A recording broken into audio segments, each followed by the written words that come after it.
Hello everyone and welcome back to another tutorial. Today we're going to see how to translate any PDF files to any language in just seconds. If you ever need to translate a PDF quickly without extra software, Canva has a built-in PDF translator that does the job in just a few clicks, and here's how to use it.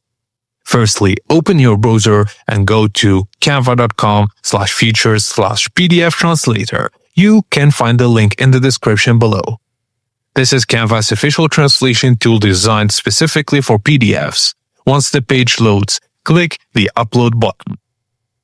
Select the PDF you want to translate from your files, then wait a moment while Canva processes the file. Now, once the translation panel opens, choose the original language and choose the language you want to translate into. Canva supports a large number of languages, so you can translate this pretty much anything. Now, after selecting the language, hit the Translate button and Canva will instantly generate a translated version of your PDF. You can edit the text or download it as a new file, and that's it. Your PDF is now fully translated in just a few seconds. And that's it. Thank you for watching, and please don't forget to like and subscribe for more tips and tricks like this.